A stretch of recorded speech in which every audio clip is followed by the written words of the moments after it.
Hey you guys, it's your girl T, and I want to go ahead and shout out Keisha Miles. Keisha Miles sent me this sad story that's coming out of Trailer Park Trash Ass, Tennessee. So what's going on in Trailer Park, Tennessee is that we have these two Trailer Park Trash couples. We have Randall and Mary Vaughn. And basically what happened is that Randall and Mary Vaughn, they're married. Randall has a 5-year-old daughter. Her name is Alexa Linboom. Alexis decided to drink some of her stepmother's soda. So instead of them punishing her like normal, like saying, you know what, you're in trouble, you shouldn't have drunk it, popping her in the butt, telling her to go sit down somewhere, taking away her toys. You know how they decide to punish this little girl? They decide to punish her by forcing her to drink unlimited amounts of grape soda and water. This poor baby literally drowned to death internally.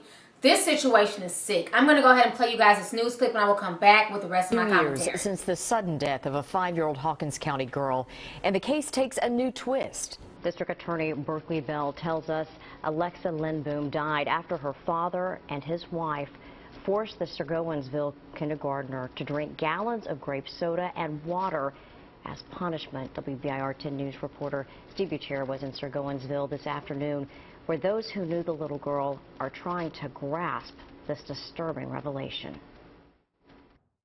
A 2-year investigation from the Hawkins County Sheriff's Department and the DA's office is now over. And tonight, the father of Alexa Linboom and his wife are in jail. And a lot of the young girl's friends who were just 5 years old then, they were just kindergartners, are now reliving what happened back on January 1st, 2012. According to the Sheriff's Department, 41-year-old Randall Lavonne and his wife, Mary Vaughn, are charged with first-degree murder, aggravated child neglect, and aggravated child abuse. They're both being held right now on $500,000 bonds in the Hawkins County Justice Center. Now, what we have learned was back on January 1st, New Year's Day, 2012, the young girl was brought over to the emergency room at a local hospital. She was unresponsive at the time. According to the DA, the young girl was forced to drink grape soda and water, forced as a form of punishment.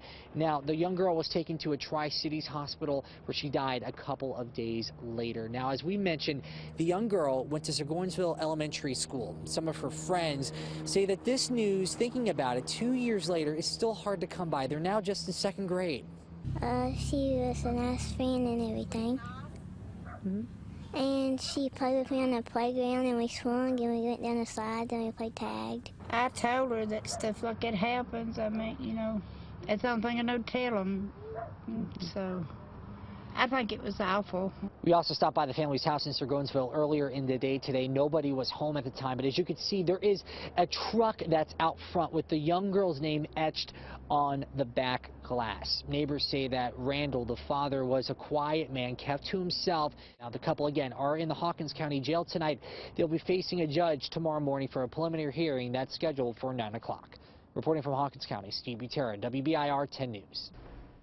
The Hawkins County Sheriff's Department could not comment about the case at this time. Okay, so you guys just watched the news clip. I mean, this shit just makes no sense to me. I thought I've heard it all, but death by grape soda? This is just sad. This little girl was 5 years old. Do you know how many times my kids done ate and drank shit that I done told them specifically, don't touch, don't eat, this is mine, these are your snacks, these are my snacks, and they still eat my shit? And all I do, I get mad, I might scream, I might yell at them, but that's the extent of it. At the end of the day, it's just food. I can always go to the store and go buy some more, whatever it is that they ate.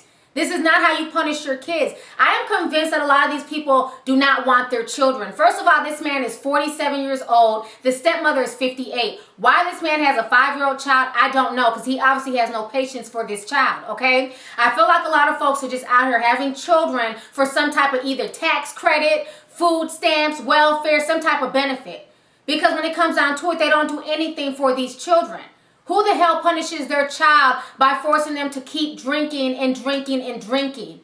I can imagine the suffering that that little girl went through before she died. This is some sick shit. And since the bitch loves grape soda so much, I think instead of her sitting in jail for the next 20, 30 years and the taxpayers of Tennessee having to feed this fat bitch, I think what they need to do is force her big ass to sit and drink all the damn grape soda that she wants, and let's see if she likes how that shit feels. This story pissed me off, and I don't mean to be going off on a tangent, but this is some sick ass shit. Over food, over something that could have been replaced. It's grape soda. The shit ain't healthy for you no damn way. She could have went to the store and bought a whole nother bottle for $1. But instead you guys decide to sit here and punish this little girl in such a manner. She's 5 years old. And to the point that she had to sneak to drink the damn grape soda, that leads me to believe that she probably wasn't even getting fed the way that she needed to be. I mean, this whole situation makes no damn sense whatsoever. They both need to be in jail. I'm so tired of people having kids and not wanting them and not taking care of them. If you didn't want the little girl and you didn't want to be a stepmother to the little girl, then the father should have gave the little girl back to the mother. It's sad how many kids are just being born into bullshit situations. And it's happening all across the country. It's not just fucking black people, black women, black families. It's also happening in the white community as well. Folks need to be held accountable for their actions. This shit is disgusting. There's no reason that a 5-year-old child should have to die in such a manner over some damn grape soda. Anyways, go ahead, leave a comment. Let me know your thoughts on this entire crazy situation that's coming from Trailer Park Trash Ass Tennessee. All right, deuces.